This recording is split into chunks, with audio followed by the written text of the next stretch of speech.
Sir நீங்க கொடுத்திருக்க பல இந்த அறிக்கையில வந்திருக்க பல இன்ஃபர்மேஷன்ஸ் பாக்குறதுக்கு சென்ட்ரல் கவர்மெண்டோடைய ஸ்கீம்ஸ் மாதிரி இருக்குது. ஸோ இது வந்து இண்டி பிளாக் ஒர்க்கு மொத்தமா சேர்த்து நீங்க கொடுத்துருக்கீங்களா இல்ல திமுக கொடுத்துருக்கீங்களா சார்? ஆமா, எங்க கூட்டணி தானே வரப்போகுது மேல. சார் வணக்கம். பொதுவாகவே வந்து இந்த டைம்ல திமுக எல்லாருமே கார்னர் பண்ணி பேசிட்டு வர்றாங்க. இது வரைக்கும் உங்களோட இருந்தவங்களும் சரி, இப்போ வந்து அதை எப்படி எதிர்கொள்ள போறீங்க? ஏன்னா பிரதமர் கூட சிறப்பாக வந்து பண்ணியிருக்கீங்கன்னு விட்டு இங்கே வந்து மேடையில் உங்களோட பேசிட்டு போனவர் இப்போ தேர்தலுக்காக பேசுறாங்கன்னு தெரியுது. இருந்தாலும் அவர்களை வந்து எப்படி நீங்க எதிர்கொள்ள போறீங்க? நாங்க பிரச்சாரம் செய்ய வேண்டிய அவசியமே இல்லை.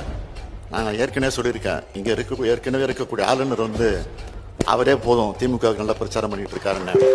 அதே மாதிரி இப்போ பிரதமரே போதும் எங்களுக்கு நல்ல பிரச்சாரம் பண்ணிட்டு இருக்கிறாரு அவர். சார் வணக்கம். பாஜக தமிழகத்தில் தொடர்ச்சியா வளர்ந்து வருதுன்னு ஒரு கட்டமைப்பு உருவாக்கிட்டே வராங்க. அது தொடர்பாக உண்மையாது? நீங்களே உண்மையானு கேட்குறீங்க, அப்புறம் இதுக்கு என்ன பதில் சொல்லணும்? பிஜேபி வந்து வளர்ந்துட்டு வருது அவங்க சொல்லிட்டு இருக்கிறாங்க.